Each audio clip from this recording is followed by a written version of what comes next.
What's going on? Welcome to Korean American Expat.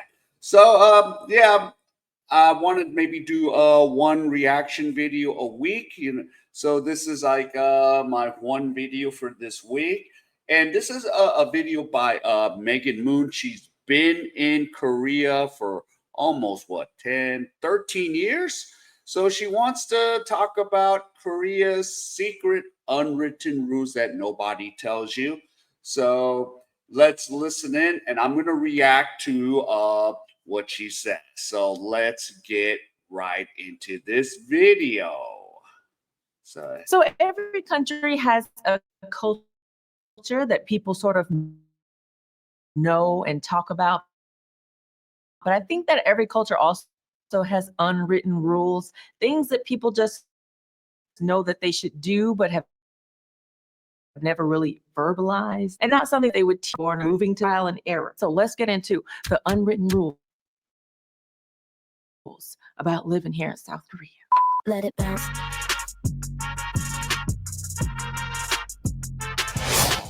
Hello, friends and family. This is Megan Moon, aka Charlotte 미국 사람입니다. So the first unwritten rule of life in Korea, I think, is one of the most important, and it's something that I've known about for years and possibly caused a lot of people to hate me for over the years. But I just couldn't figure out how to verbalize it or to describe it. But recently, someone on Instagram, So Turner, posted a video where he described it perfectly. If I were to die tonight and I could only give you one tip on how to get along with Koreans better and avoid misunderstandings, it'd be to understand the difference between askers and guessers. Okay, askers believe that there's no harm in asking for things, and if they want to say no, they're free to say no. No offense taken, no offense given. Things are more efficient that way. Everyone just voice their opinions. Well, that's not the case with guessers. Guessers believe that putting someone in a situation where they have to say no is kind of rude. It's like imposing on them. So what they'll do is they'll point out things. They'll give you some context. They'll drop some hints here and there and expect the other person to pick up on the cues if they want to help. So an asker might be like, Nelson, I'm coming to Seoul. Can I crash on your couch? And if I say no, they're like, cool. A guesser might be like, hey, Nelson, I'm coming to Korea. I haven't found a hotel yet. Something like that. And if you are willing to help, you help, right? You see where I'm going with this? Korea tends to lean heavily on the guesser side. yeah, It's the nunchi culture. You are supposed to pick up on cues. And for me, and most likely you, that might sound a bit too passive aggressive. If you requested something to a Korean and they go, uh-huh, that means no. They don't need more time to think about it. That means no. If they go, 네, that's also a no. But if they go, 네, that also means no. Okay, so you might be asking, well, what is a yes then? A yes is you dropping those hints and them offering to help. This thing about the culture gives me so much stress. In my life, I have never, ever felt anxious in any type of relationship ever. But here, so much nunchi culture, you have to always be looking and trying to figure out what the person's thinking, if they want to do something or not. The nunchi culture and this guessing culture is so stressful. And another thing that you should know is if you do know, they will likely help you, but then they might not have really wanted to. So they might say yes if they really want to give you that help and if they really are in the position to help you out. A lot of people in Korea have a society face, and it's like in society, we help others, we do this, we do that. They really don't actually want to. They just think that they have to in order to be seen as a good person. And all yeah, and I usually figure things out on my own these days. Yeah, I'm just like, nope. And then, of course, if some stranger or an acquaintance goes, "Yo, I don't have a hotel room," I just go, "Well, there's like four hotels near me," because number one, my place is not big enough to host anybody unless you're gonna sleep on the floor. But I really don't want to you know, let people bug me here when I'm trying to do my work, even if you're not bugging me. But yeah, I'm just like, no. I'm just like, but there's 4 hotels nearby. Yep, there's one here, one there, and try those 4 hotels. Unless, I usually offer to like my super close friends. I'm like, yo, just stay here. If you get stuck, if you can't go home, the bus don't run till 5, just sleep here. And sometimes I'll do that for some of my closest buddies. So yeah. Obviously, in relationships, there is sort of a level of reciprocation, right? You're not just taking, right? It's about give and take. But I think an important thing is that you're only giving what you actually can give and what you actually are willing to give, right? But because a lot of people don't do that, if they do ask you for something, they expect that you're going to do it. Whatever happens, like, you have to do this for me. Girl, it is so stressful sometimes. And also, with regards to reciprocation, there are a few unwritten rules in that area as well. Obviously, in relationships, give and take is a good thing. But one thing that I have noticed here is reciprocation is a bit more calculated. So Oh yeah. Basically we call that what in the States. I'm keeping score. And I I used to be like that, but now I'm just like, I don't even care. What is it? Yeah, when I go to like KBO basketball games, I would usually buy 2 seats, and then I'll bring my buddy along. But these days I was like, you know, just I had to pinch because I was heading home to the States in April. So I didn't have too much money. And I said, look, homie, I can't pay for your ticket.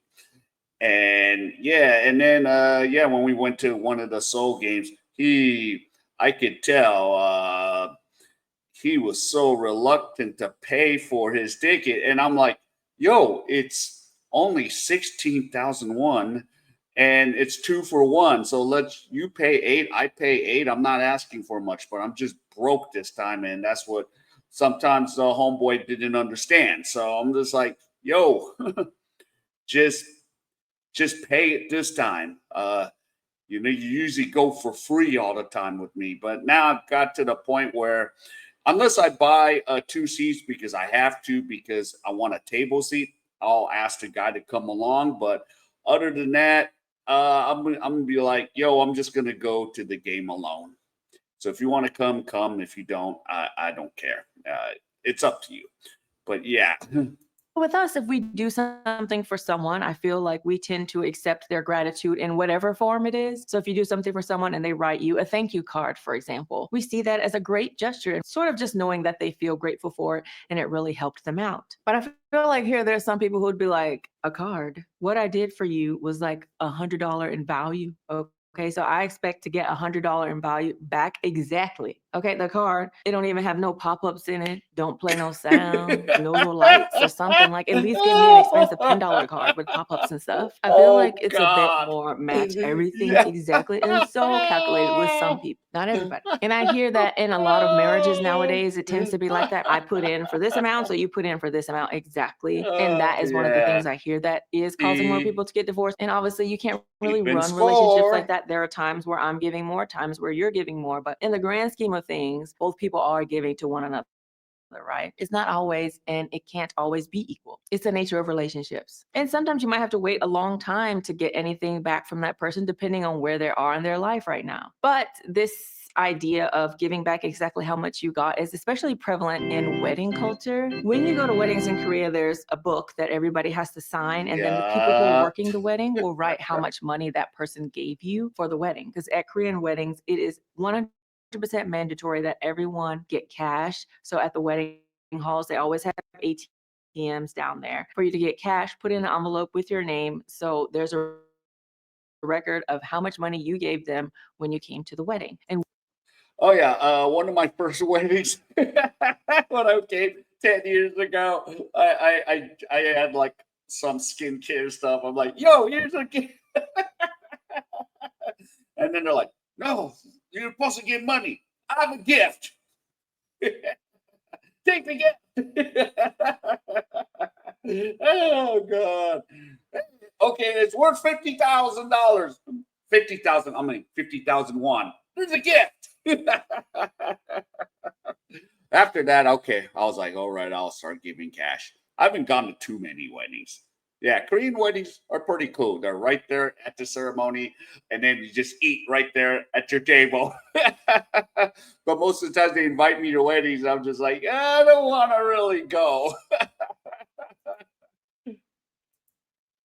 When you submit the money, that's when they give you the buffet ticket to go eat the food Yeah, afterwards. So you can't get no buffet ticket if you do not contribute money. But what I've seen that's people the do is reason. years later, when someone who came to their wedding has their wedding, they'll go back and check their wedding book to see how much money that person gave, Yeah. and then they'll match that amount of money. So then there's also this unwritten rule of you sort of don't want to give too much to people because then they'll feel burdened to pay you back. And if they're not in a position to pay you back, then they feel uncomfortable taking it. But then it's also rude to not accept the gifts that people are giving you. So basically, in these type of relationships, you have to sort of match the amount that the person who wants to give the most does, if that makes sense. Girl, it's so stressful for me because it feels a little unnatural. It's right. You always have to be thinking, calculating, looking, and seeing if this person wants to Yep. do something or not. Everybody just don't say what they want and say what they mean. But then also another way that I always got confused was that if you offer people something in Korea, even if they really want it, a lot of the times they'll deny it at first. They'll be like, no, you don't have to do that. But then like they'll actually take it because they really want it. But it's for some people, they still follow that culture where it's formality to like say that they didn't have to do that and that they're not going to take that, or why did you get that? It was too expensive. So when I first came here, I was sort of misunderstanding. I was like, oh, you don't want it? Okay. So then I didn't offer again because I take everything at face value, very direct. Oh, you don't want it? Okay, I'll take it back, girl. They wanted it. I just didn't say it. Offer it to them 3 times. And then if they still say they don't want it, then you can stop. That part is a little bit hard for me because I'm so used to speaking up with like the things that I like and Yeah. dislike, especially when it comes to getting gifts. I'll give you an example. There are not many foods that I greatly dislike. However, I hate Yeah. black olives. If an olive even touched any of the food that I have and I didn't see it and I taste it, I will taste the essence of olive and I will gag. Okay. I cannot even smell them. They have a smell. Do not let it touch my food. Okay. Cannot, absolutely can never put it in my mouth. But in Korea, a lot of breads, especially like the pizza Oh, bread or yeah. sausage bread, have little black olives in it. Yep. So oftentimes, especially if you're in a work setting or whatever, somebody might be like, oh, I got you a bread and it will have black olives in it. So for me, I'm like, God. oh, thanks. I really appreciate that you thought of me, but I really cannot eat olives. Like I cannot. But saying something like that could be rude. So you're sort of expected to just take it and say, oh, thank you. But then to me, I'm thinking if this person doesn't know that I like black olives, they're going to continue to give me black olive bread and I'm going to have to keep throwing it in a trash. But here there's sort of it's rude to not accept the things that people have thought of you to get. You kind of just are expected that you just need to take it because that person thought. Yeah, and real quick, like, oh man, I haven't like seen family in a while because I kind of hate going to their house. Not because I dislike them. It's just that he's like, give me your bank account. I'm like, no, give me your bank account. I'm like, okay. And then he puts in like a million won.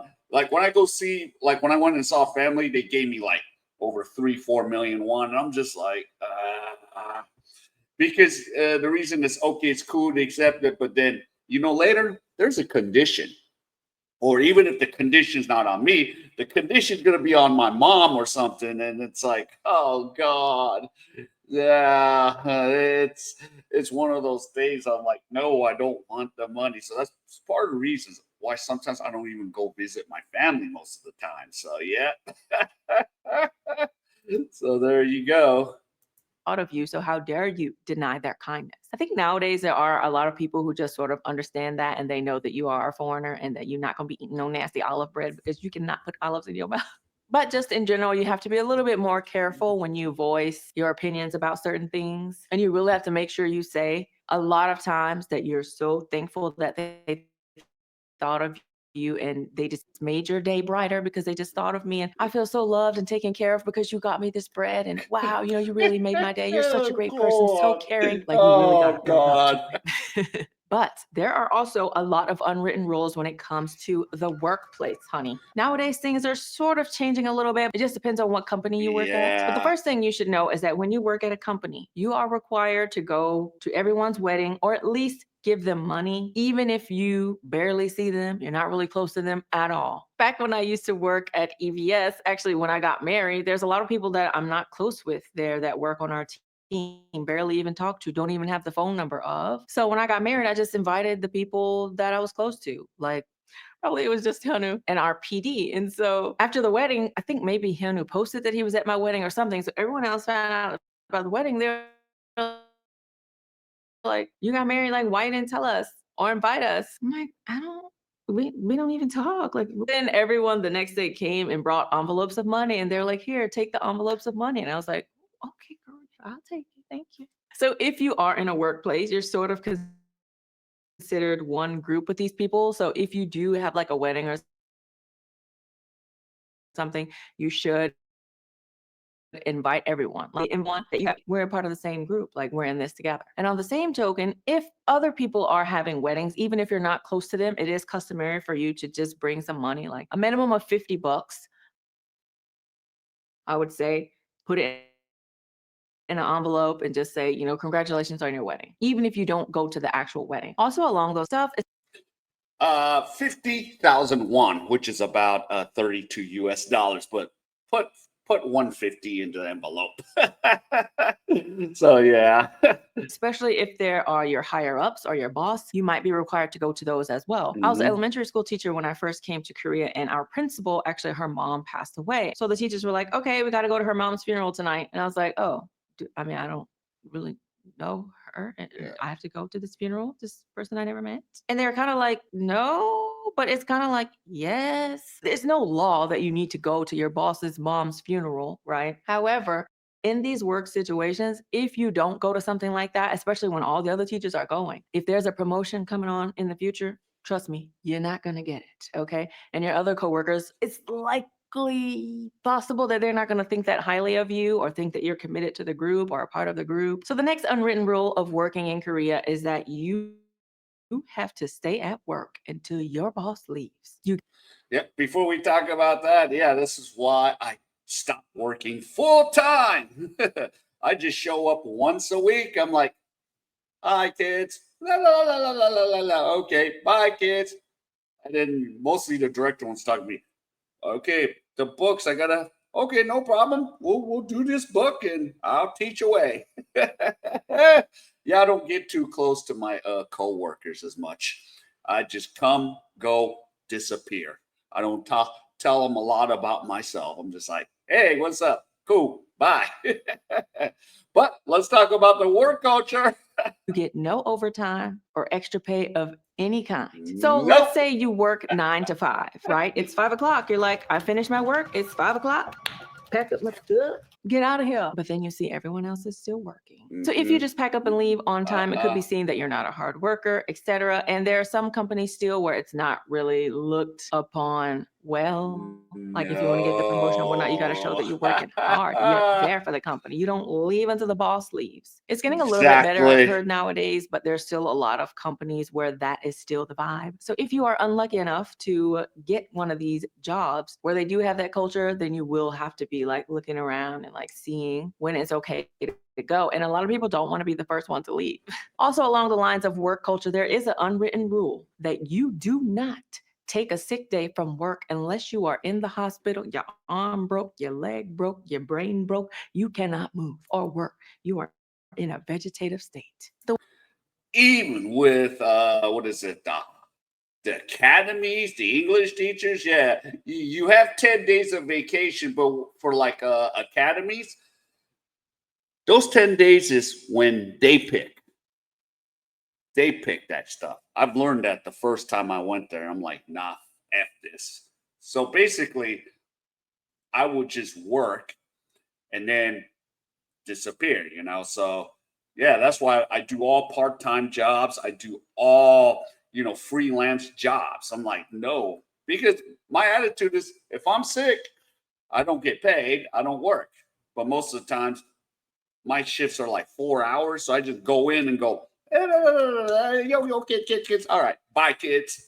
And even if I'm sick, I could still last 4 hours, The way that a lot of companies are here. One person literally does one thing. So if you're not there to do the thing that you're supposed to do, then other people will have to pick up that extra work. And so a lot of people feel like it's rude to just take a sick day off and make someone else do your job when you could just come in, sacrifice a little bit, and get your job done. Like, don't put your burden on other people. I also hear that nowadays that's getting a little bit better, but there are still some places where that is the vibe. I remember one particular situation I had years ago when I was working on a project with people. I'm not going to say who they are. Obviously, there was a driver and a cameraman. So the driver was the PD, and he was going to drive us around in a van. And then I was with the cameraman and like one other person, like the writer, and we were going to drive around to film stuff. Me and the cameraman and the writer were all together, and we were walking up to the place where we were going to meet with the PD name and get in his van. But then we get a call that he had been in a car accident.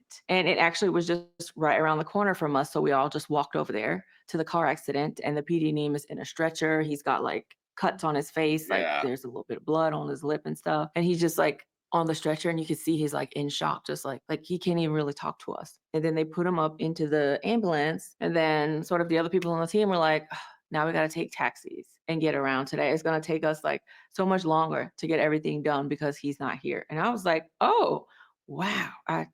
Yeah, this person's not here to pull their weight. So now we have to do extra work. And that was such a big shock to me. I was like, wow, this is why you don't take sick day, even if you actually can't move and you got blood on your face. And Yep, see the car accident. It's like, oh boy, got in a car accident. Oh God, and everyone's like, oh, our job is much harder. It's like no forgiveness. It's like, oh boy, got in a car accident. Oh God. brace on your neck and you're being rolled into a stretcher. But they take that work culture seriously, honey. Another sort of unwritten rule about work culture in Korea is that your job can literally call you any time of day. The idea that after working hours, work stops. You don't get any calls. People are not going to be bothering you about stuff.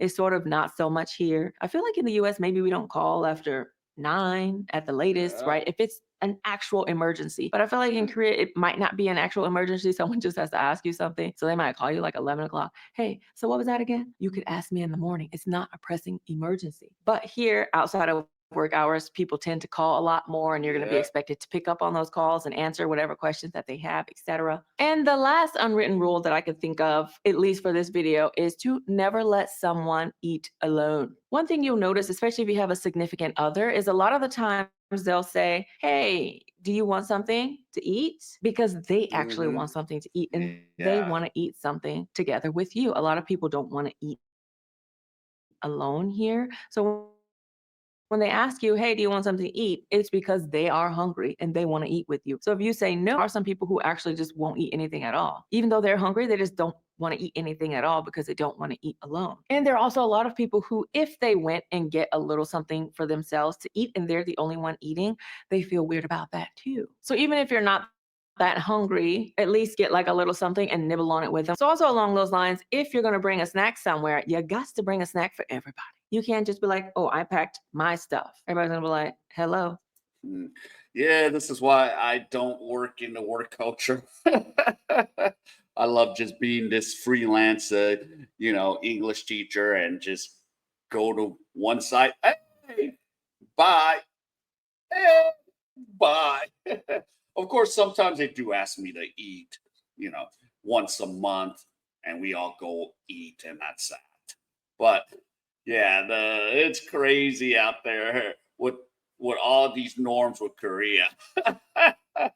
Oh God.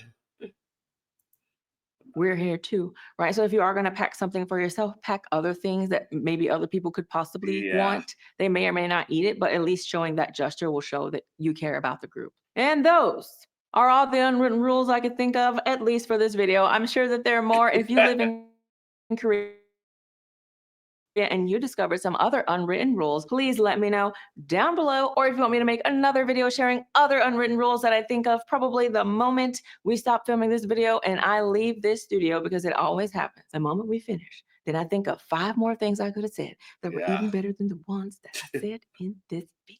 And if there are any other video topics that you want me to talk about, or you just want to share your experiences down below in the comments, then please share them. I will take a look at them. We can talk down below. Even if you don't live in Korea and you just live in another country, things that you discovered about that country or things that you had a hard time with that country, let's talk about it down below, because I really enjoy reading those. It's sort of interesting hearing other people's experiences in other countries that I know nothing about. I just like learning about countries, to be honest. Don't miss out on my Korean skincare routine, because there is not that.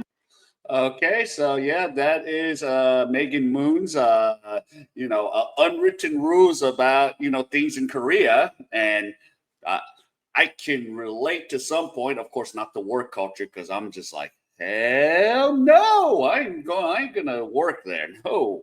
And that's the difference. Yeah, because now she's married, but she actually has the visa, an F5, which is a residential visa. She usually is going to get an F6. She's married to a Korean man, but she actually got her own visa, so she kind of did everything on her own. So pretty much. So yeah, and yeah, we're just like no, yeah, that Korean work culture. I'm just like no, and then I got to bring all the snacks. I usually don't hang out as much as I used to, and yeah, and plus a lot of the stuff is with hang around foreigners, and I don't have to do all this Korean thing like, oh, you need to think about the group and all that, and I'm just like, no, no, no. So yeah, but shout out to Megan Moon for this video.